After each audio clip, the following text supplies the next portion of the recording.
children talk is not really something helpful for living daily lives, but more informational. But do you know who the founder of our tradition, Jodo Shinshu, is? No, it's Shinran Shōgin. His scroll is on second from right. Second from right. Do you know what was his favorite food?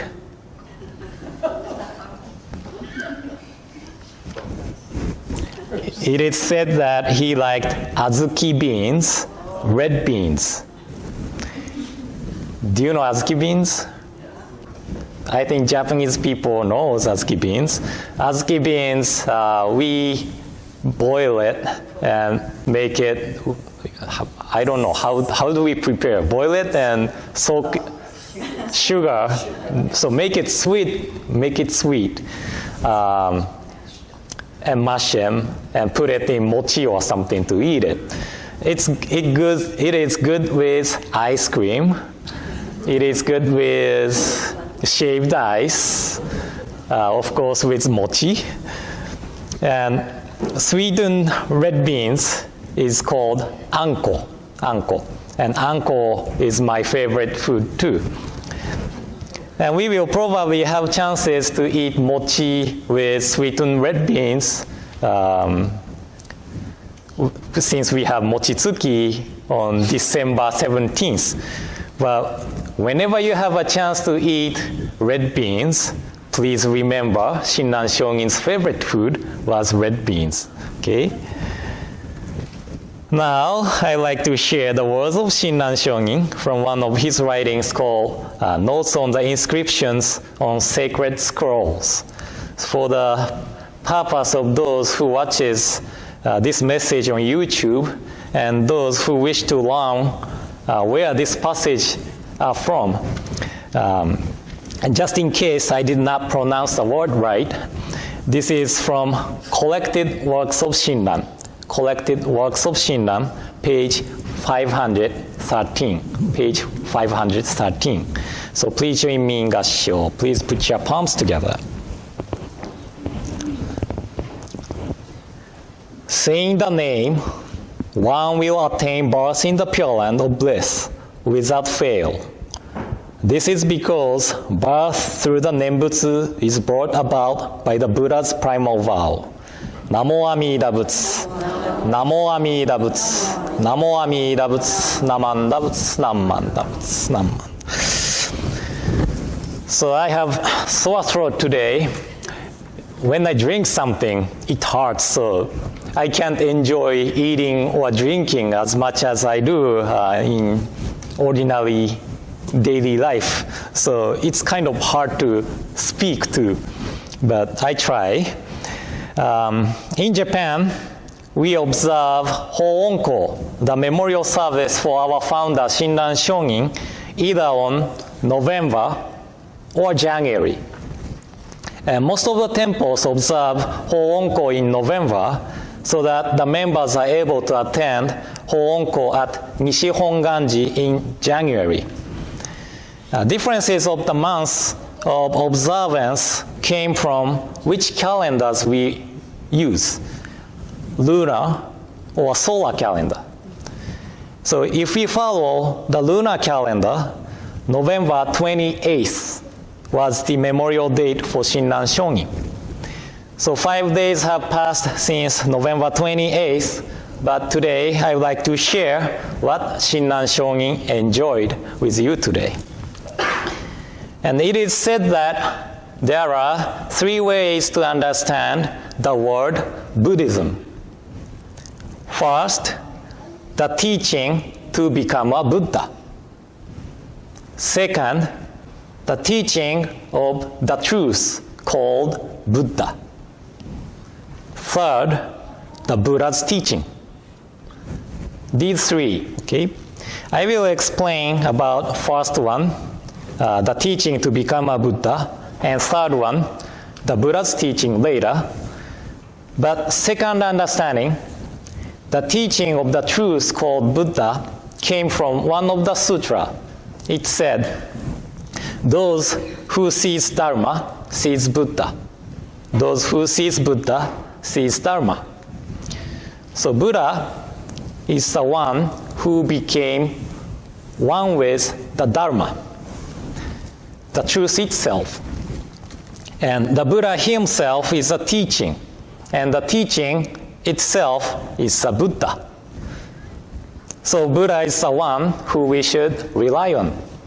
So this is a second understanding of the word Buddhism, the teaching of the truth called Buddha. And the first one, the teaching to become a Buddha. This is not talking about somebody else, but it is talking about ourselves. The one who become Buddha is none other than ourselves.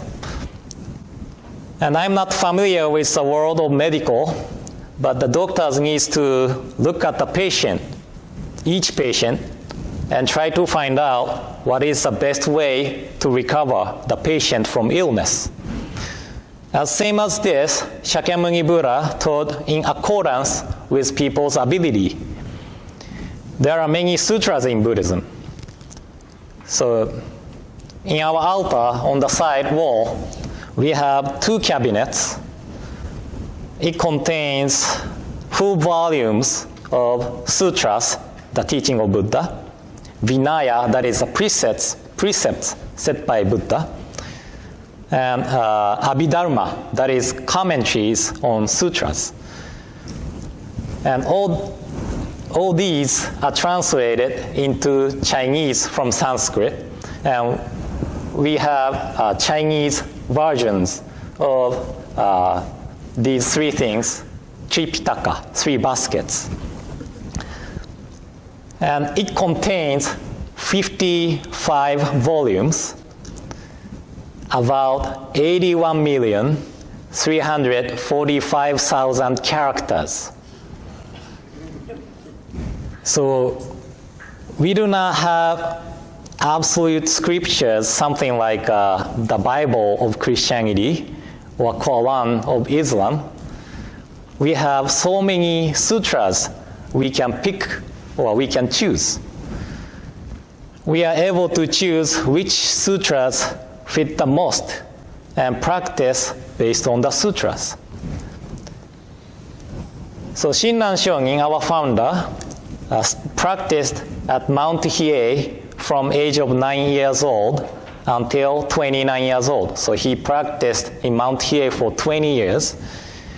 And Mount Hiei was like a university of Buddhism at that time. Monks could practice varieties of practices at Mount Hiei. And according to the research, Shinran Shonin probably practiced one of the practices called Nembutsu Samadhi. That is the practice trying to visualize Buddha in front by continuously reciting Namo Amida Butsu, Namo Amida Butsu, Namo Amida Butsu. However, it did not work for Shinran Shonin. So he visited one of the elder monk of Mount Hiei who was living in the city area of Kyoto for 100 days. His name was Honen Shonin. He was highly respected for his deep knowledge of Buddhism. According to the legend or according to the story, Honen Shonin read whole Tripitaka 3 times or something. So he had really deep knowledge of Buddhism.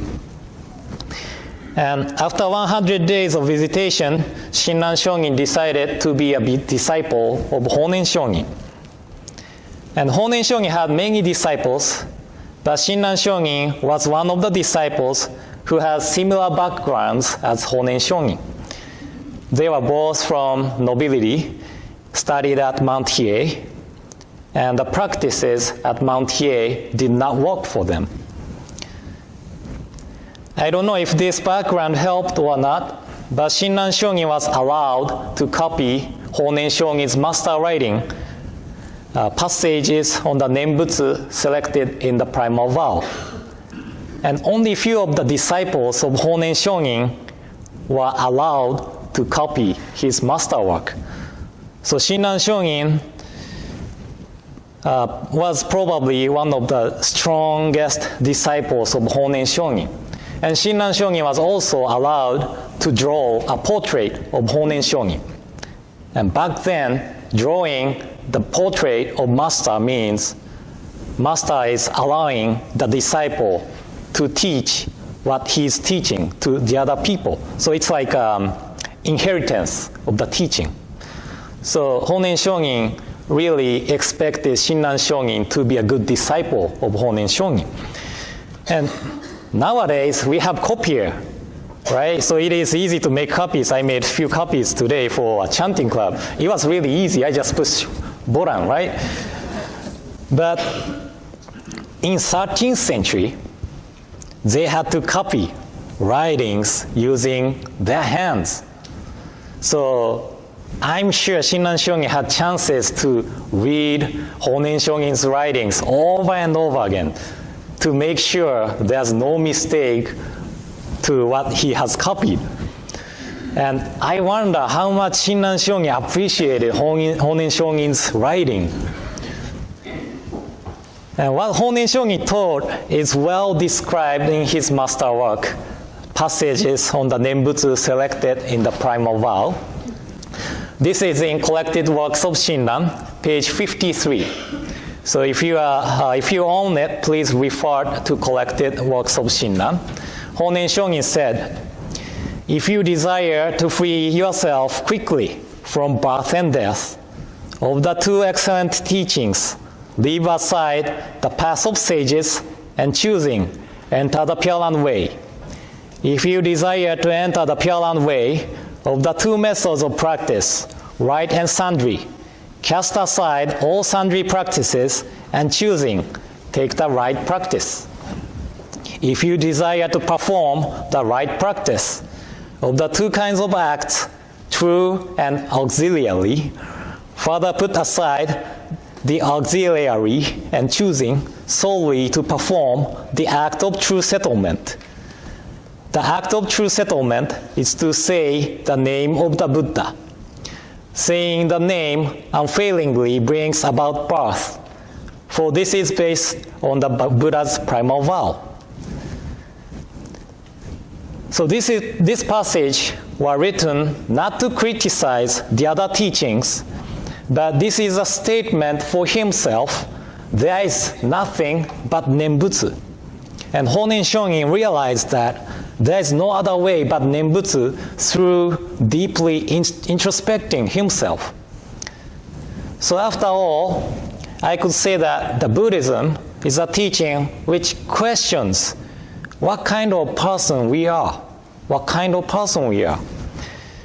And knowing ourselves is an important factor of Buddhism teaching. And I don't remember if I shared with you this story before or not, but here is a story. When the President of the United States was still Bill Clinton, the Prime Minister of Japan was Yoshiro Mori. And one day, they arranged a conference to meet for the first time. And Yoshiro was not good at English, so his advisor told him, when greeting people, or when greeting President, say, "How are you?" Then President would say, "I'm pleased to meet you," or something like that. Or so say, "Me too." Anyway, when President Clinton and Yoshiro met for the first time, Yoshiro approached the President with a smile. He remembered to say, "How are you?" So he repeated in his head, "How are you? How are you?" But ended up with saying, "Who are you?"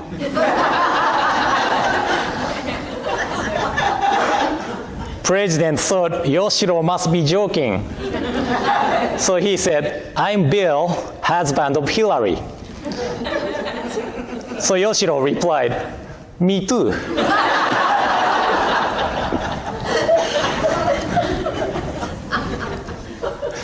So I am not sure this is true story or not. But Buddhism teaching questions us, who are you? And if Shinran Shongin's words are convincing, then Nembutsu teaching is definitely for us, definitely for me. Then what was the view of human beings of Shinran Shongin? That is, I'm foolish being full of blind passions. This is Shinran Shongin's view of human being. In one of the writings of Shinran Shongin called Notes on One's Calling and Many Calling, which is on page 488 of collected works of Shinran, he stated, foolish beings, as expressed in the parable of the two rivers of water and fire, we are full of ignorance and blind passion.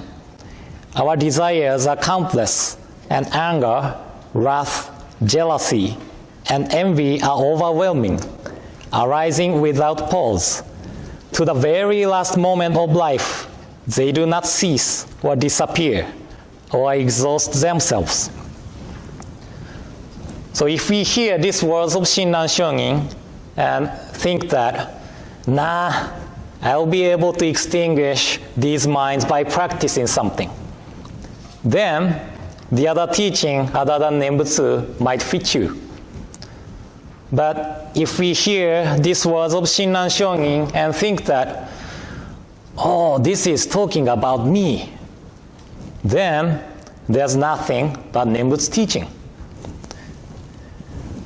In a record of Lament of Divergences, which is on page 662 of collected works of Shinran, it said, if you imagine in me some special knowledge of a path to birth other than the Nembutsu or of scriptural writings that teach it, you are greatly mistaken.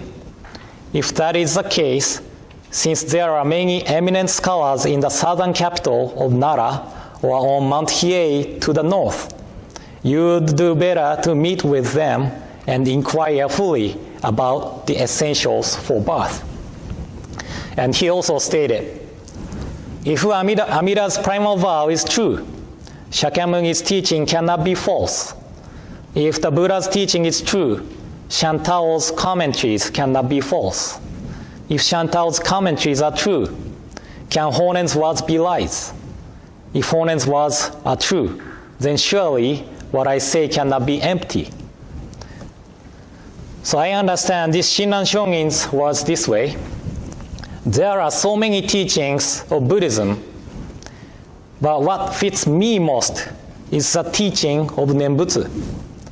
There is no false in Amida's primal vow, so that the words of the teachers who inherited the teachings of Nembutsu cannot be false.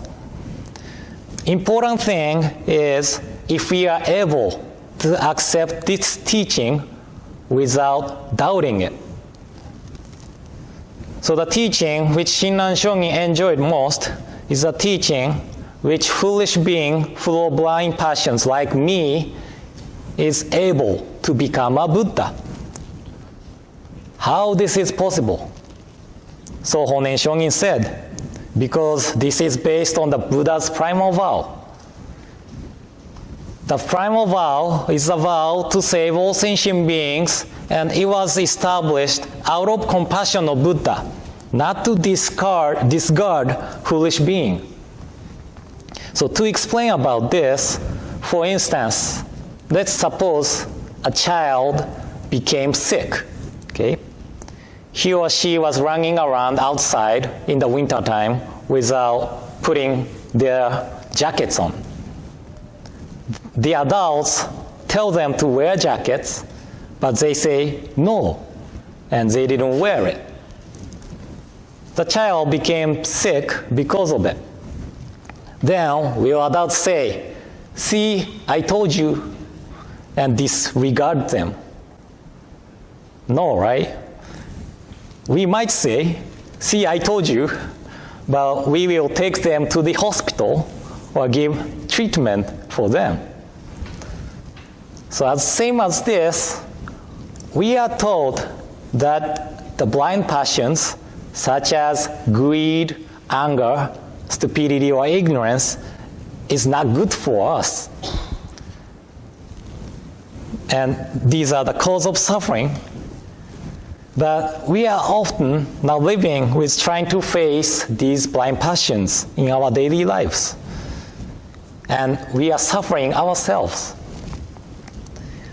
But the Buddha never say, I will abandon you because you are not living as I taught you. Rather, the Buddha might say, yeah, I knew it. That is why I have taught the teaching of Amida Buddha, who established the primal vow to take care of you. So when we truly encounter the teaching of Nembutsu, we begin to feel appreciation, the Buddha's vow, for not abandoning us, although we are living with blind passions, and also begin to adjust our way of living. As child eventually learn to wear jacket when they play outside, from the calling of adults saying, put your jackets on. We learn how we should live this life through hearing the vow to save all sentient beings. We hear the vow and we think about it. And when we think about the calling, we try to adjust our way of living, although we cannot extinguish the blind passions. So this is a teaching Shinran Shonin enjoyed the most, and this teaching has been inherited from Shinran Shonin to here to the Portland after 800 something years of 750 something years after Shinran Shonin's passing. So we should really enjoy the teaching of Nembutsu here in the Portland. So thank you all for coming today. And I would like to conclude my message with Gassho and Nembutsu.